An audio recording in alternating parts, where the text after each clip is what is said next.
¿Qué tal? Nuevamente en Crisis y Conflicto del siglo XX, este programa es una continuidad lógica, natural del programa anterior. Pues vamos a hablar de la continuación de la misma guerra, si se quiere. Exacto, esa es la clave. Dijimos que estamos dentro del ciclo de Guerra Fría, posterior a la Segunda Guerra Mundial, y en el teatro del Medio Oriente. En el programa último hemos visto la Guerra de 6 días, y ahora vamos a ver, eso en 1967, y ahora vamos a ver la guerra llamada de Yom Kippur, que fue en 1973. Es importante tener presente que las dos guerras están relacionadas entre sí, porque la guerra del Yom Kippur fue continuación de la del 67. ¿Por qué? Por la reacción de Egipto y Siria contra las conquistas territoriales que había efectuado Israel por su guerra de agresión de 1967. Este es el planteo de la cuestión. No voy a repetir lo de la asimetría, pero hay que tener presente lo siguiente. Acá hubo una gran diferencia en la apoyatura externa, porque mientras la Unión Soviética dio apoyo sobre todo a Siria, al gobierno de al-Assad, que era mucho más confiable y aliado de la Unión Soviética, se la retació a Egipto. Y Egipto se dirigió a los Estados Unidos, a los que le estuvo pidiendo armas sistemáticamente. Por lo cual, por un lado, reafirmaba su alineamiento anticomunista, pero por otro lado le estaba dando servido en bandeja toda la información que a su vez la CIA transmitía al Mossad con respecto al estado de debilidad egipcio, que le estaba pidiendo armamento a Estados Unidos para recuperar. Eso parece una ingenuidad política tremenda. Sí, por supuesto. Porque había habido un hecho muy importante. Nasser murió en 1970. Sí. Y lo sucede al Sadat. Anwar el Sadat. Y Sadat venía con la convicción, que era realista por otro lado, la convicción de que tal como estaban dadas las cosas, Egipto y los países árabes no iban a poder recuperar ni excluir a Israel del Medio Oriente, ¿no? Sí. Lo que llamaban la declaración de Jartum, que fue posterior a la Guerra de los 6 días. Los tres no había reconocimiento del Estado de Israel, no había negociaciones, no pero había ya hay un hecho, pero un de facto, el reconocimiento que el Estado de Israel tenía que permanecer. Eso ya se va instalando en la mente de Anwar el Sadat, se va instalando eso y en la mente del monarca de Jordania. Sí. Ya se instala en la mente de ellos y en la geopolítica de ellos eso. Y el reconocimiento... Esto va a existir. El problema viene la otra etapa, la expansión de eso que ya existe, que ese es el problema, ¿no? Yo diría, Jordania ya no existía como oponente porque Jordania había terminado aceptando sus relaciones con Israel. No sé en qué año lo reconoce Jordania a Israel, pero fue el primer país que lo reconoció. Exactamente, ¿no? Sí. Y por ende declinaba Cisjordania y declinaba parte del Estatuto de Jerusalén. Exactamente, pero no te olvides de una cosa. Jordania, que tenía la Legión Árabe, que originalmente había sido creada por lores de Arabia y la siguió Gluck Pasha, son los creadores del ejército jordano. Son los padres del ejército jordano, la Legión Árabe. O sea que estaba Inglaterra atrás. Mal o bien estaba, a pesar de que la Legión Árabe peleó contra las tropas inglesas a favor en contra del Estado de Israel en el año Jerusalén 48. También, después en Jerusalén también, exacto, por su compromiso con Jordania. Pero estaban Jordania, Arabia Saudita, los Emiratos Árabes, Kuwait, Bahrein, y todo esto que está en conflicto hoy, ya entraba bajo la esfera británica. Recuerden, es un episodio posterior, pero ilumina esto. Cuando el conflicto entre Irak y Kuwait, que Irak ocupó Kuwait con Saddam Hussein, el emir, creo que es emir de Kuwait, ¿no es cierto? Sheikh, no es emir. El emir de Kuwait, no bien se produjo, ¿a dónde se fue? A Londres. A Londres. Y en Londres dijo, bueno, en Londres, ¿por qué? Porque tenía sus intereses económicos y financieros. La cuenta bancaria estaba en Londres. O sea, el poder bancario de Kuwait estaba en Londres, no en Kuwait. Y esto es algo que se ve hoy día, se vio en ese momento, y eso viene en una política muy sutil, muy fina y muy inteligente, primero hecha por Inglaterra, abandonada por Inglaterra aparentemente en el 48, pero en realidad le hace un pase de manos a los Estados Unidos, que lo sustituye a Gran Bretaña, cuando Gran Bretaña abandona el protectorado, como ya lo hemos contado en programas anteriores, y a partir de ese momento, es decir, Estados Unidos ocupa el lugar de Gran Bretaña de apoyo sin haber hecho el trabajo fino de política que hizo Inglaterra desde el 17 hasta la fecha, hasta el 48. Eso no lo había hecho no lo había hecho Estados Unidos, lo había hecho Inglaterra. Es algo que, fíjate, se está blanqueando aún hoy con la guerra de agresión de Israel y Estados Unidos contra Irán, donde Irán, con mucha sabiduría, ataca a los Emiratos y a los países del Golfo por albergar bases norteamericanas desde las cuales se estaba atacando a su territorio, y se ha reflexionado, dice, estos países no tienen entidad, surgieron de Emiratos y jeques que pactaron con las grandes empresas multinacionales de petróleo y les inventaron estados fantoches. Obviamente fue así. Esto diríamos por derecha. En África fue por izquierda. Cuando yo alguna vez en una conferencia de un amigo sobre los territorios de ultramar, dije que los partidos comunistas en África eran sucursales bancarias o de las multinacionales. Esa es una realidad. Este poder tiene una izquierda y una derecha. Vamos a la guerra en sí. Entramos en la guerra del 77. Vamos a la guerra en sí. Esta vez la ofensiva la hacen los países árabes con un plan muy bien planeado, muy meticuloso, se ve que con una preparación previa muy grande, y aprovechando el Yom Kippur donde tenían la guardia baja, digamos, porque es el factor sorpresa habría sido en este caso del lado de los árabes. Que estaban en Ramadán, creo también, pues fue en octubre, Ramadán, ¿no? 6 de octubre al 22 de octubre. Una reserva. Sí. Hay versiones de inteligencia que dicen que en realidad la que era partidaria de intervenir en otra guerra preventiva, viendo que había... Primero, los israelíes, no solamente por el Mossad, sino por la CIA y los servicios de inteligencia, tenían un perfecto cuadro de situación, como lo tuvieron en todas las guerras, de las concentraciones árabes, primero. Y sobre todo egipcias y sirias, que eran las principales, lógico, que iban a intervenir. Y consecuentemente se dice que se le llevó a Golda Meir este panorama de situación, y ella, entonces primera ministra, tenía la intención de autorizar una nueva guerra preventiva. Pero esta vez le dijeron, no, hagamos una más hábil. Esperemos que el primer golpe lo den ellos para nosotros aparecer como represalia contra la agresión. Es que habían escarmentado también por la guerra anterior, por tantos obstáculos, aunque sea formales jurídicos. Ojo, no sabían, esto es como Pearl Harbor, esperaban un ataque, pero no sabían cuánta cantidad de portaaviones y aviones. Acá no sabían que había una cantidad, creo que había 3.000 piezas de artillería y 2.000 tanques que atacan a no sé, se hablaba de... En cantidad de hombres, sí, en cantidad de hombres Egipto tenía entre 650 y 800.000, 1.700 carros de combate equivalentes a los que tenía Israel. Bueno, sí, pero sumale. Vehículos blindados, estoy buscando a 400 aviones contra 440 de Israel.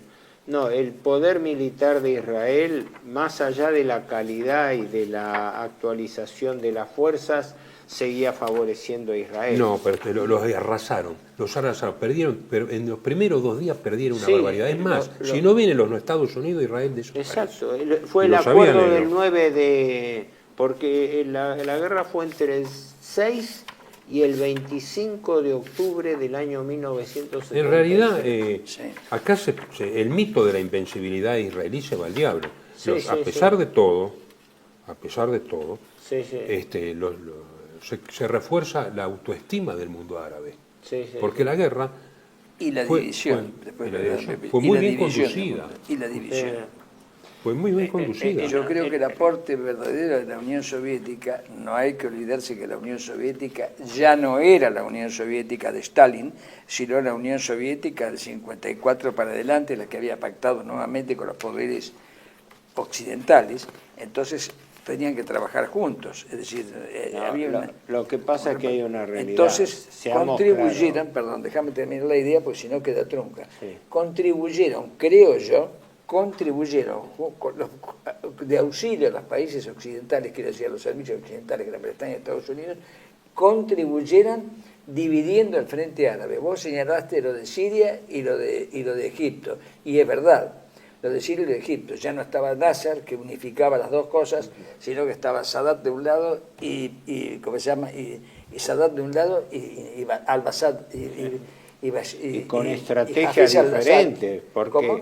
Y con estrategias diferentes. Porque la gran diferencia estuvo esto, que Egipto pensó en operaciones de efecto corto, Sí. de alcance limitado, para forzar una negociación.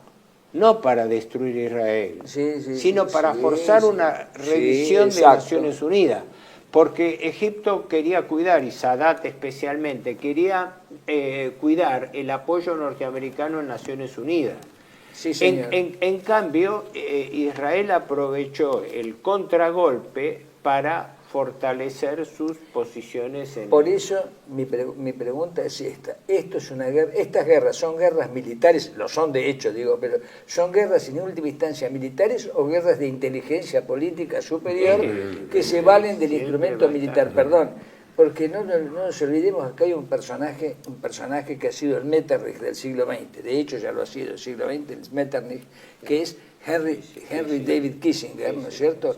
El alemán nacionalizado norteamericano, ¿no? Sí.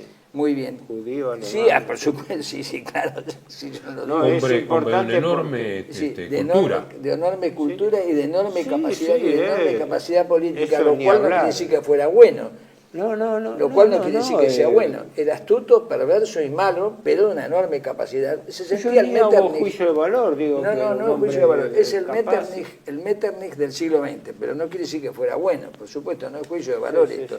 Eso es de facto. Que curiosamente es un hombre clave en los 3 servicios de inteligencia del mundo, más importantes del mundo. El inglés, el norteamericano y el soviético, ya que es coronel de la KGB, no nos olvidemos de eso, era coronel de la KGB, Kissinger, honorario, lo que vos quieras, pero el cargo lo tenía, el título lo tenía, aunque fuera honorario. Y estas 3 cosas, ¿qué era en última instancia el señor Kissinger? Yo creo que era el Metternich que proyectaba sobre el siglo XXI. Fue del siglo XX porque vivió eso, pero proyectaba sobre el siglo XXI. Entonces yo creo que hay que entender estos personajes porque son los que manejan la política. Esto si no se entiende lo que pasó acá. Desde el punto de vista militar estamos todos de acuerdo, lo que dice Horacio acá, que sí que hubo una... Pero fue aparente lo de los árabes. Está claro que es un conflicto que no está terminado y que el objetivo último... Pero vamos a la guerra en sí. La ofensiva fue calificada como brillante, la ofensiva de egipcia. La ruptura de Egipto. Porque ellos tenían una línea, Barlev, que era una especie de mini Maginot del otro lado del Jordán, del Mar Muerto, del desierto de Sinaí. Porque decían, van a tardar 48 horas en cruzar. Había muestras cuando yo estuve allí, había todavía resto de la línea Barlev. En 10 horas las fuerzas egipcias desplegaron los puentes pontoneros soviéticos, que no los conocía nadie, esto el amigo de la Huerta me ha dado toda una clase de esto. En 10 horas mandaron 500 tanques. Es una cosa de loco. Sí. El impacto fue, arrasaron la línea de Barlev, mataron a todos y siguieron avanzando, al punto tal de que Golda Meir y Dayan tuvo una crisis nerviosa, dice Dayan, y dice, subestimé la fuerza del enemigo, sobreestimé nuestras propias fuerzas, los árabes son mucho mejores soldados de lo que solían ser. Dice, temo la caída del tercer templo, por primera vez de su creación, Israel está al borde del colapso. El tercer templo es una figura alegórica del propio Estado de Israel. Sí, por claro. el famoso, la destrucción del templo fue Por eso. Por los babilónicos y Sí, por sí. el emperador Tito, ¿no? Sí. Exacto. Pero estas cosas alegóricas en la política se traducen Pero, en hechos. por supuesto. Ojo, por eso. Entonces, No, decimos, acá hay algo profundo, acá. Esto Hay es geopolítica. Esto es exactamente, pero cuando dicen, no, esto es conspiranoico. Mira, los conspiranoicos, las personas que creen que hay conspiranoicos deberían tratarse psíquicamente, porque el poder oculto existió siempre en la historia de la humanidad. Entonces, pero, los Raúl, que hablan de escúchame. conspiranoicos, que se vayan al psiquiatra, al psicólogo. Escúchame. Acá hay algo fundamental.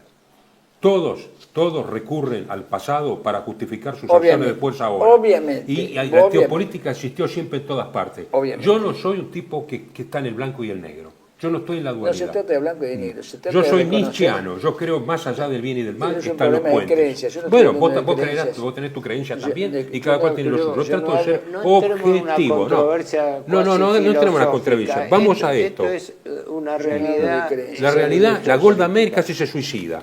Fíjate, vos habrás estado. Aquí hay un montón de bibliografía de acá. Había miedo por lo que podía ocurrir. No veía una salida mientras las fuerzas eran debilitadas cada día. Y entonces, ¿qué dice el 10 de octubre? ¿Quién es la fuente? Porque yo entiendo lo siguiente. Rabinovich, lamentablemente, Sí. no puede comprar este libro No, y está no, en pero- Mercado Libre. Pero espera, El pero hay libro una famoso. realidad. Existía un acuerdo entre Israel y Estados Por Unidos, supuesto. donde Estados Unidos se comprometía inmediatamente de que Y lo Israel hizo, podía pero hacer también un lo frenó puente porque la aéreo. Unión Soviética también fue, Pues- ¿cómo se llamaba? Pero Gromyko, ¿cuál era el acuerdo La defensa. completo? Sí, la defensa, un, claro. un puente aéreo por el cual Estados Unidos se comprometía. 24.000 creo que toneladas de munición. 24.000, exacto. pero armamento. aviones, Obviamente. material bélico, sí, etcétera. sí, Es sí. decir, Entonces, ¿qué hacen? intervino Estados Unidos. ¿Qué hacen los israelíes? Atacan por detrás la gran línea de defensa de los SAM rusos, porque le diezmaron la aviación, ¿eh?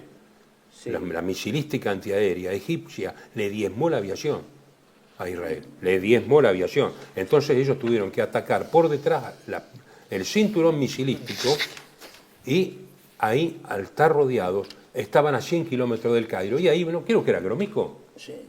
Gromyko, ¿no es cierto? Sí, El que fue a Washington dijo, bueno, ahora pasamos a otra escalada, a otra situación. No, bueno, yo lo Sí, freno sí, acá sí.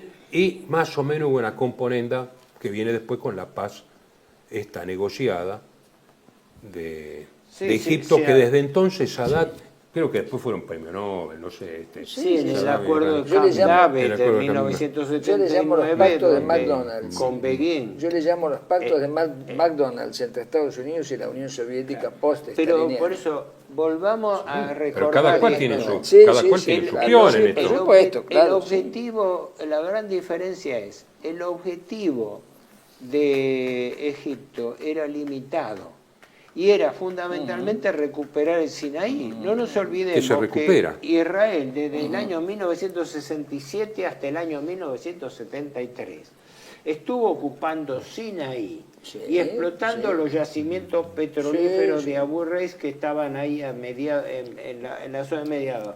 Entonces, el objetivo limitado ya no era liberar, expulsar a Israel, nada, era recuperar el territorio que Israel, con la ayuda de las grandes potencias franco-británicas, ahora con la ayuda de Estados Unidos, tenía que devolver a Egipto porque estaba violando las resoluciones de Naciones Unidas. Era demasiado la evidente. resolución 242. Está clarísimo. Está- Cuando uno visitaba el monasterio de Santa Catalina, nosotros fuimos por cuestiones religiosas al monasterio de Santa Catalina en el Sinaí, y hasta los monjes sabían esto que vos estás diciendo. Hasta los monjes comentaban esto. Era evidente, decían, nosotros preferíamos estar bajo dominio egipcio porque de todos los coptos somos egipcios, somos los primitivos pobladores de Egipto, somos nosotros los coptos.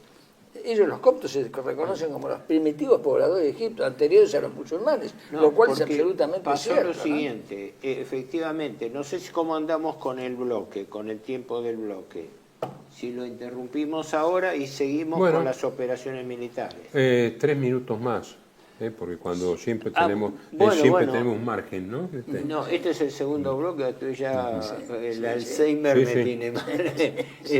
No, pero acá es importante por lo siguiente, porque efectivamente el golpe de efecto sorpresa y los progresos iniciales, tanto de Egipto en el sur, como también los sirios que atacaron y pelearon fuertemente por la recuperación de los altos de Golán en el norte, arrancaron bien, pero la desproporción de fuerza y la ayuda inmediata norteamericana desbalanceó eso. Desbalanceó no nos olvidemos la ayuda que norteamericana. los israelíes, creo que estaba Rabin en ese momento, en general, sí. Por el norte cruza el canal de Suez. En una zona que estaba menos y protegida. deja cercado al tercer ejército egipcio. Eso es lo que habíamos dicho, Sí, porque con el cinturón los dos mejores generales operativos que tenían eran Moshe Dayan y el otro, ¿cómo se llama? Y Yitzhak Rabin, que después fue primer ministro. Que después de presidente y lo matan los asesinado, propios claro, israelíes. exactamente. Eran los dos mejores que tenían. Después Jaim Bar-Lev, que es el que creó esa línea, ¿no? Esa Maginot. Eran los tres mejores. Después estaba otros que los iban cambiando, Mordejai Gur, David Eleazar. Personal, pero por lo que yo he leído de Rabin, con mucho es probablemente el hombre más calificado de la política israelí históricamente que conozco, más equilibrado, el que después llega a los acuerdos de Oslo y por eso lo matan. Claro, con los palestinos. Pues aquí está muy bien lo que dice Efraim Karsh, que es un historiador de ellos, dice. El Israel que surgió del trauma del 73, porque ojo que hasta que viene Netanyahu y la línea dura, Israel estuvo mucho más moderado. Es que porque después redoblan la apuesta. En algún momento llegaremos a la actualidad, ¿no? Y a los acuerdos de Abraham, que era el primer plan que ahora no sabemos qué va a quedar. La propia opinión pública israelí empezó a comprender de que había que a veces negociar territorio. Por eso, si no, si hubiera habido una línea más dura, se quedan en Sinaí, ¿qué va a hacer Naciones Unidas? Pero ahí está, Rabin es un hombre que ve más lejos. Pues yo creo que le fue mal, digamos, de alguna manera. Sí, por supuesto, porque creyó que lo que tácticamente se planeaba en ese momento podía ser la estrategia última. Por eso Rabin era un militar, que él tuvo su carrera militar y una carrera militar brillante junto con Moshe Dayan. Sí, te digo, son los dos mejores. Lo llama, cuando Rabin era embajador en Washington, y lo llama aceleradamente. Otra de las cosas que son 6 generales, los más famosos, ¿no es cierto? Moshe Dayan, Yitzhak Rabin, Jaim Bar-Lev, David Eleazar y Ariel Sharon, son 5 o 6. Hubo una generación. Y Mordejai Gur, son 6. Pero los más famosos fueron, naturalmente Dayan, Rabin y el otro, Sharon, ¿no? Esos son los más famosos, los que tenían experiencia de guerra y los que mejores estrategas. Pero acá lo que hay que la primera guerra de acá, yo creo que acá hay que distinguir entre la estrategia y la táctica, o sea, la operatividad, lo que no permitía que hacer más que lo que se podía hacer tanto de un lado como de otro, y los objetivos últimos.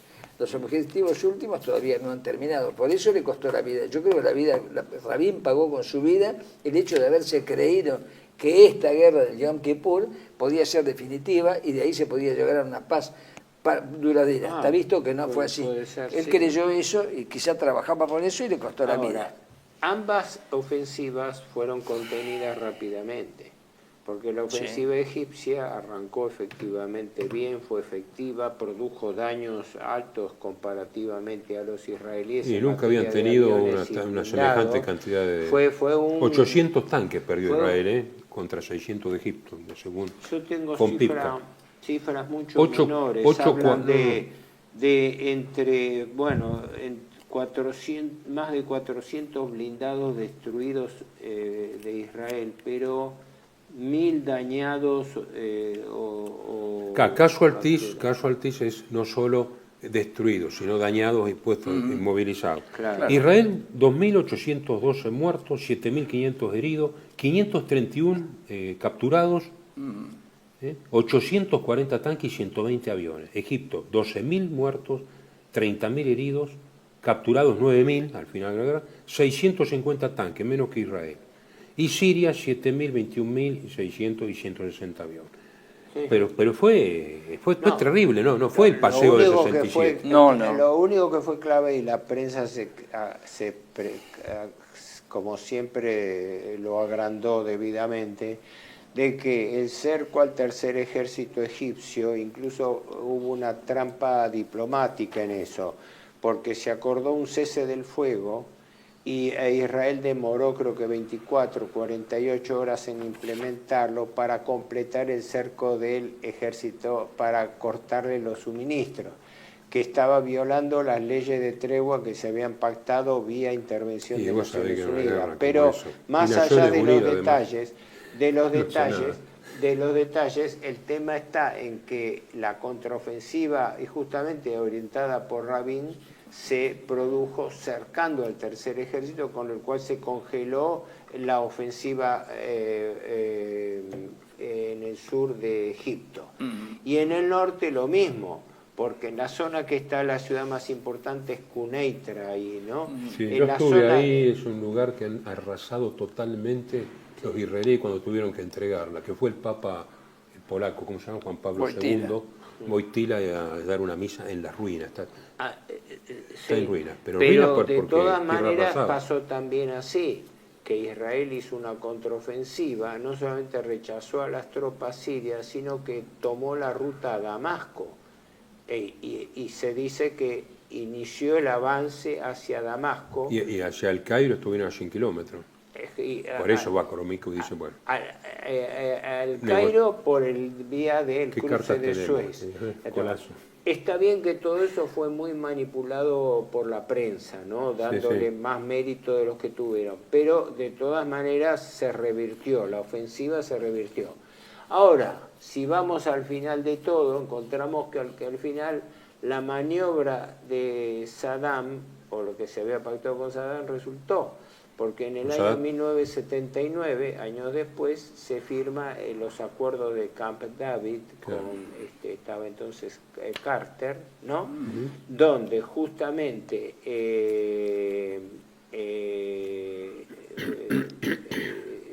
Sadat y Rabin firman un acuerdo de paz. Que hasta ahora se mantiene de algún modo.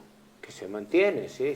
Y aparte que el gobierno al-Sisi en Egipto es pro-norteamericano, colocado con los norteamericanos. Quería hacer una breve referencia a este tema de que ha habido grupos árabes que se habían dado cuenta de que hay toda una componenda y pienso en la OLP. La OLP se da cuenta ya en el 71 de cómo viene la mano y sobre todo lo que pasaba en Jordania, y querían hacer un estado autónomo la OLP en el norte de Jordania. Y el rey Hussein logra el apoyo, porque la OLP era poderosa, estaba bien armada, logra el apoyo de Israel y los Estados Unidos para atacar a la OLP, y permite al ejército israelí que los deje pasar a los blindados jordanos por detrás de la OLP que estaban contra la frontera, y los masacraron.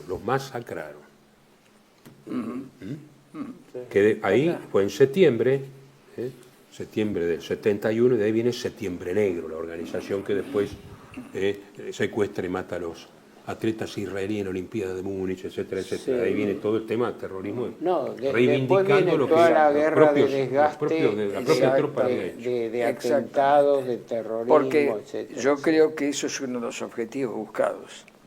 El hecho de crear un terrorismo para que haya un pretexto, el terrorismo internacional y el terror. Y acá lo que hay es esto, ¿no? Es que los países árabes se convencen por fuerza que no pueden pelear una lucha desproporcionada con un Estado implantado con el apoyo de la primera potencia. Es una guerra partisana, en el fondo, que la han tenido todas las potencias en su retaguardia. Vos date cuenta que el razonamiento es esto, que Israel frustró el verdadero proceso de descolonización en el Medio Oriente que se había pactado en Yalta y Potsdam. Porque en ese momento nadie hablaba de la instauración de un Estado de Israel. Y luego el Estado de Israel da vuelta totalmente el planteo en el Medio Oriente. Y representa un injerto, representa un hecho artificial que no puede ser compatibilizado con la idea de estados locales. ¿Por qué? Porque artificial, pero de facto, que con el proyecto de facto es expansión. Yo siempre sospeché que lo que es una idea personal en realidad, que la idea yo he analizado qué era la idea de hogar nacional judío. No se utilizó la palabra Estado. La idea de Estado judío, con Herzl y todo eso, viene por un lado, pero yo no descarto que uno de los planes, todo eso fue financiado por la banca Rothschild, como es sabido, haya sido establecer una comunidad judía poderosa en el Medio Oriente. ¿Para qué? Utilizando sus tradicionales armas comerciales y financieras, empezase a tomar la hegemonía de todo el Medio Oriente. Pero todo eso, tomado por un partido sionista maximalista, llevó a un enfrentamiento militar que para mí creó un cortocircuito con el plan original, porque de esa manera el Estado de Israel quedó, como quien dice, encapsulado. No nos olvidemos que el Estado de Israel, cuando se constituye, tenía entre 1.400.000 1.800.000 habitantes. Hoy tiene 10 millones. Eso quiere decir que eso es una tentación a la expansión inexorable. Sí, ¿no? Por el tema del espacio y la titularidad del territorio que está ahí. Estamos diciendo que esto tiene dos velocidades. Tiene dos velocidades, una velocidad táctica y una velocidad estratégica. La velocidad estratégica, vos lo dijiste muy bien, un aparato económico financiero para controlar todo Medio Oriente, que es un paso previo para el dominio real, yo creo fáctico del que la territorio. frustración del sionismo actual es que llevó a un Estado de Israel poderoso desde ya y apoyado por las potencias y sobre todo por Estados Unidos. Israel y Estados Unidos son una misma cosa a estos efectos, pero encapsulado. ¿Por qué? Porque le acotaron. Ahora no hay forma de expansión ulterior israelí que no sea violentando abiertamente la ley internacional, como está pasando en Irán. Como está pasando en Irán. Todos los días sacan un argumento nuevo para ver qué podemos decir. No, hay que cambiar el régimen de los ayatolás. No, pero tienen que entregar el uranio enriquecido. Pero son una potencia nuclear no, pero están cerrando el estrecho de Hormuz. A ver, esperen, pónganse de acuerdo. ¿Cuál es el argumento? Es que al crear un Estado tiene todas las contradicciones de un Estado.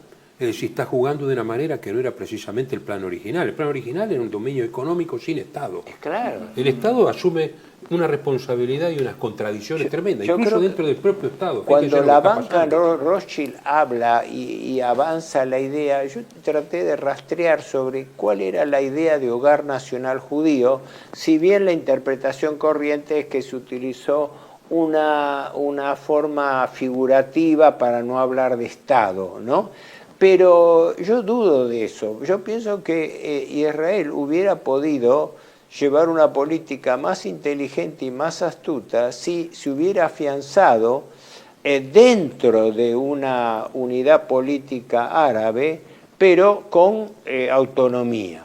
Porque la política de los kibutzim o los kibutz había empezado a comienzos de siglo y había empezado con una autonomía revolucionaria, porque en el fondo era el perfecto comunismo. Alguien dijo, no sé qué economista dice, en realidad los comunistas no avanzaron tanto en los kolhoses como el verdadero ideal que se dio en los kibbutz de Israel. Pero dejando de lado eso, vamos a las operaciones. Las operaciones, como que se arrancaron bien para los árabes, pero se revirtieron. Pero después, en un ánimo de buscarle forma geográfica a esto, Egipto pudo recuperar terreno gracias a su alianza con Estados Unidos. ¿Qué quiere decir? Que recuperó la ocupación de Sinaí con el petróleo de Abu Rais, abrió el estrecho de Tirán en el Golfo de Aqaba para facilitar la salida al Mar Rojo desde el puerto de Eilat, ¿no? Hubo una contraprestación a cambio de eso. Y vos fíjate que la política última, en el fondo, utilizó a Egipto a los efectos de la causa árabe, lo utilizó para lograr todas estas ventajas a cambio de devolverle el Sinaí, por supuesto, devolver el Sinaí. Claro. O sea, es un impasse. Fue la devolución del Sinaí. Después, Israel se quedó ya formalmente con Cisjordania, que llaman Samaria y Judea, ¿no? Y con Jerusalén Este, bajo hegemonía. Después no devolvió los altos del Golán, que los mantiene a rajatabla, y además aumentó sus intenciones de expansión sobre el sur del Líbano, al sur del río Litani, cosa que ahora está siendo abierta manifestación de su intención de crear bajo la esfera de una zona de seguridad, una supuesta zona de seguridad. Todo. Quiere decir que para mí el problema de fondo, que sigue siendo el mismo del año 48, fue haber instaurado un Estado artificial, expansionista, que utiliza periódicamente guerras preventivas para ir afianzando su dominio territorial. Totalmente. Esa es la política de fondo, la política de fondo. Y frente a eso está el problema de fondo del supremacismo judío. El valor de la sangre judía es superior al valor de la sangre de los no judíos, de los goy. Eso lo demuestran los números. Hace poco no sé quién fue, si un informador de Naciones Unidas, no albanese, no esta mujer albanese, sino otro que dijo, dice, no hay forma de discutir, dice, las bajas son de un solo lado. Siempre ha habido miles de muertos y siguen habiendo miles y miles, decenas de miles de muertos palestinos contra, llamémosle, un puñado árabe. Y el controvertido incidente de la incursión de 1.200 muertos que aducen los israelíes ahora antes del genocidio de Gaza fue bastante desarticulado por la intervención del profesor Mearsheimer, que no solamente objetó la cantidad de muertos, aunque los hubo, sino también la cantidad de muertos provocados por los propios militares israelíes en la represión, que justificaron haber matado equivocadamente parte de los suyos. Bueno, eso ocurre cuando las operaciones, mirá lo que pasó en Rusia con los chechenos. Pero el balance general, es decir, el genocidio de entre 70 a 80 mil, o algunos dicen hasta cerca de 90 y pico mil, muertos de la población civil de Gaza, habla por sí solo. Lo que pasa es que, vamos a decir las cosas como son, los palestinos nunca tuvieron apoyo ni siquiera del mundo árabe. Nunca, son los parias absolutos, igual que los kurdos. Sí. Es más, parece que se lo quisieran sacar de encima, kurdo y palestino, porque ahí hay petróleo, ¿entendés? Hablan de la traición de jordanos y egipcios, porque Egipto se preocupó en consolidar Sinaí y la Franja de Gaza, que después le deja a los palestinos. Y Jordania, bajo la esfera británica, termina concediendo Cisjordania y modificación del Estatuto de Jerusalén. Con lo cual, ahora, todo esto como terminó como plano político, termina después, años después de estabilizada la situación, en el 79 con los acuerdos de Camp David que auspicia el presidente Carter, donde se produce ya un replanteo de la situación. Egipto e Israel establecen relaciones diplomáticas y desde entonces no tienen más problemas, ¿no? Como quien dice, no, Egipto toma una postura norteamericana que después, cuando viene el efímero gobierno de los hermanos musulmanes, interviene Estados Unidos con el gobierno de al-Sisi para neutralizarlo drásticamente a todo. Jordania con el rey Abdullah II, que está casado con una palestina, porque la esposa del rey Abdullah II es palestina, ¿no? Muy centrada, fue la primera que habló de genocidio, ¿no? Como ella, como palestina también, ¿no?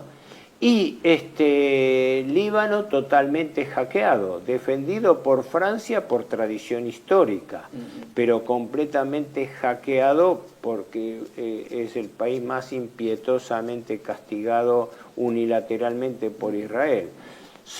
El ejército de Israel, como el norteamericano, tienen como especialidad el ataque a la población civil. Es una de sus especialidades. Son Pero ejércitos especializados en matar civiles. Exacto. Hay Lo ha demostrado la historia. hay muchos... No y fueron hay- los únicos. No, pero hay muchos, no, pero hay oficiales que se han revelado. Sí, claro, Bien. bueno, Hay lógico. libros, hay películas, hay cosas, ¿no? Lógico. Digo que no es, ¿Y no por es qué monolítica matan a tampoco. Rabin? ¿Por qué matan No, a es que no es Rabin? monolítica la situación. Creo que hay una disidencia, tanto en Estados Unidos como en Israel, muy interesante para ver. Sí, pero en la porque ya- operatividad no se ve. Existe, como vos decís, de palabra, pero de hecho... Mirá, bueno, no, pero brevemente, hay porque después movilización. pasamos Antes no al, pasaba. al Sí. tercer bloque, brevemente una anécdota hipersintética. La famosa expresión que se usa a diario por parte de las autoridades israelíes de que Irán busca borrar a Israel del mapa, no es cierta, nunca existió, fue una creación de la prensa. Sí, bueno, la Y prensa. cuando se buscan antecedentes, se llega al Ayatollah Khomeini, que después lo rescata en el año 2005 el presidente Ahmadinejad. Y la expresión exacta, la tengo anotada por ahí, es que para algo así como para que haya paz en Medio Oriente, debiera desaparecer el sionismo en el Estado de Israel. Fíjate vos la diferencia.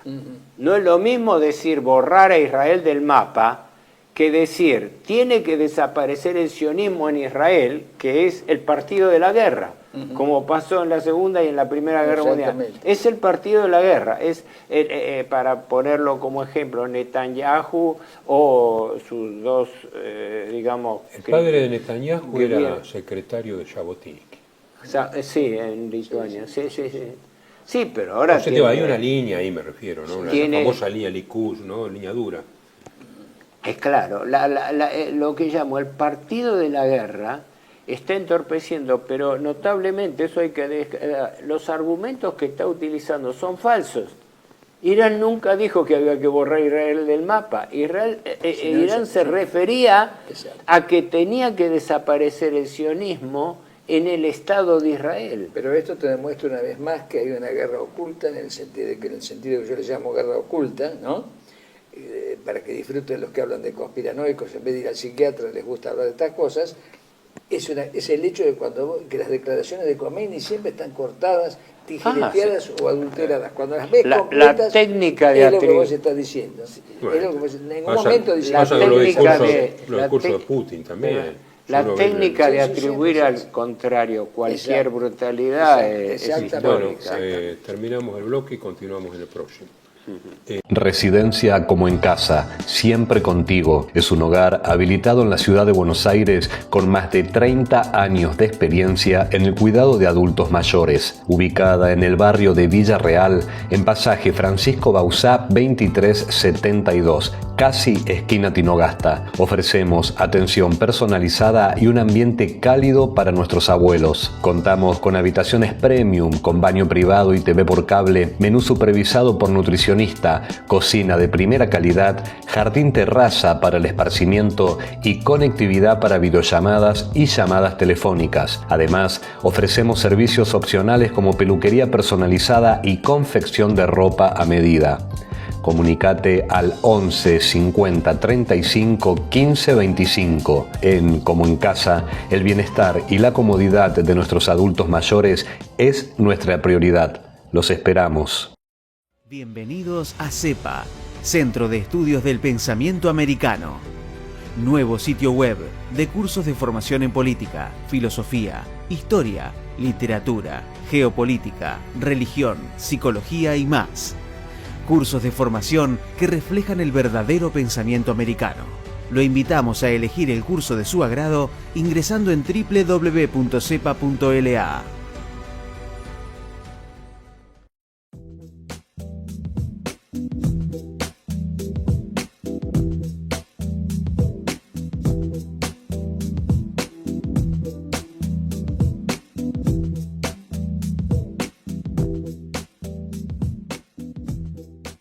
Decir siempre la verdad primero tiene un precio.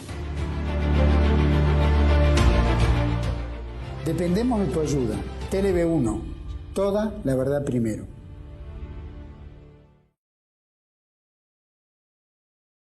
Continuamos entonces, la consecuencia principal que ha sido. Claro, acá hay un capítulo que daría para mucho, pero voy a tratar de sintetizarlo y ustedes me ayudan en lo que necesite completar, que es la crisis del petróleo, que se derivó a raíz de la guerra de 1973.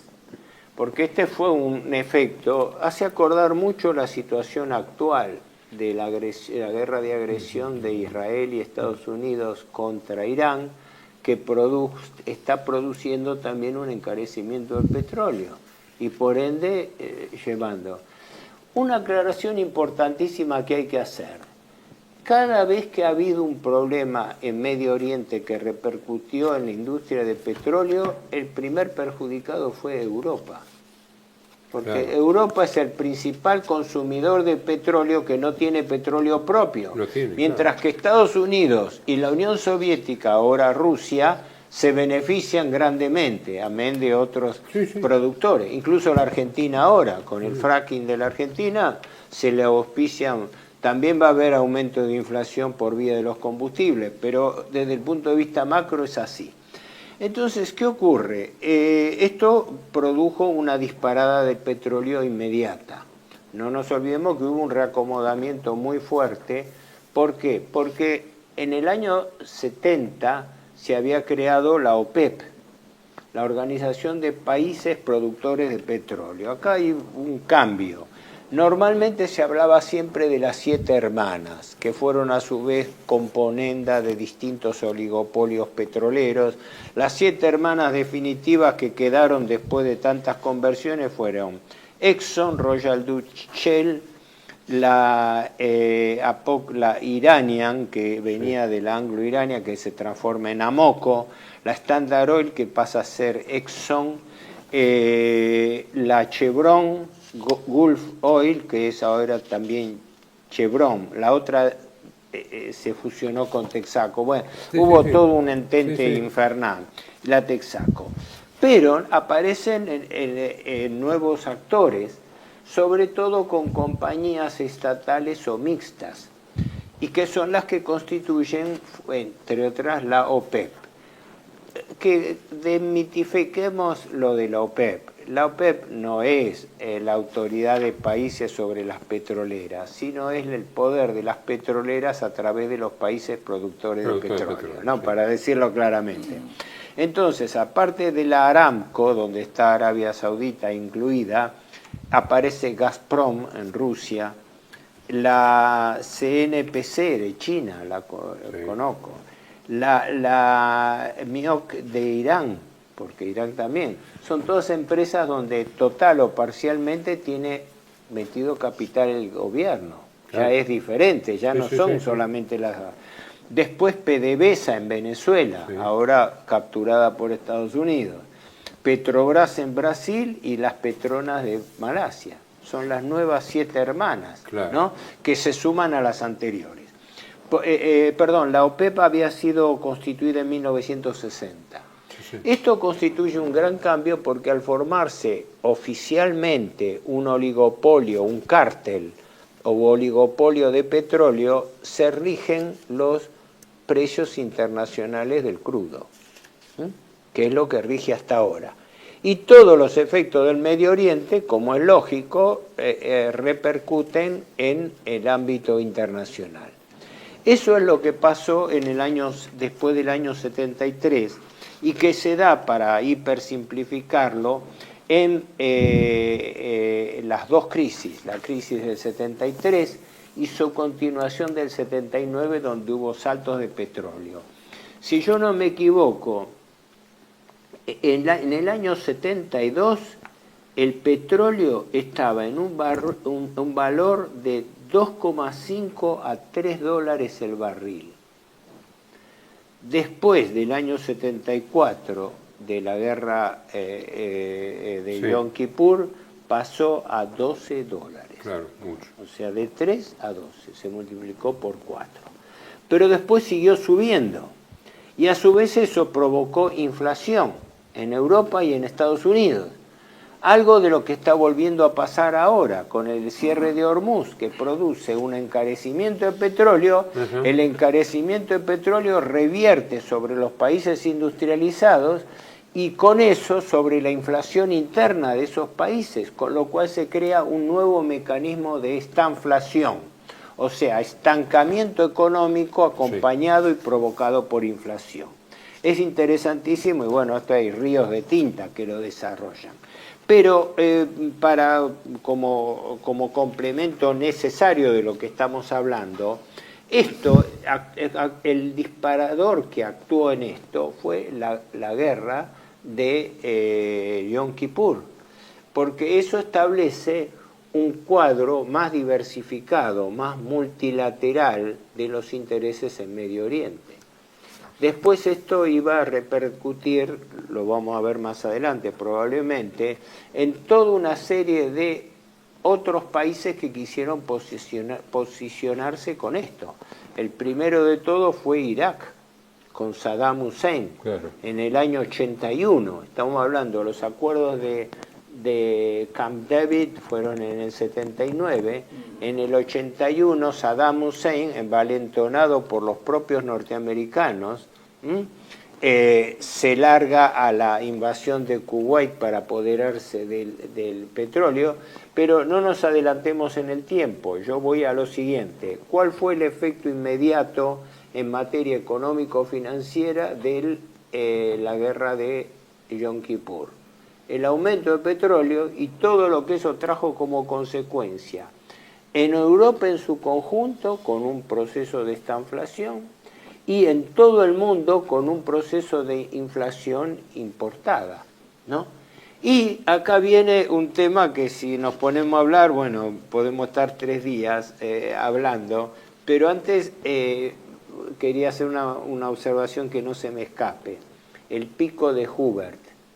Hay una teoría que fue desarrollada por un norteamericano, Hubert en su momento, que lo llamó el pico de Hubert, que era la predicción que él hacía sobre la base de cálculos técnicos del tiempo que existiría todavía provisión de petróleo en el mundo.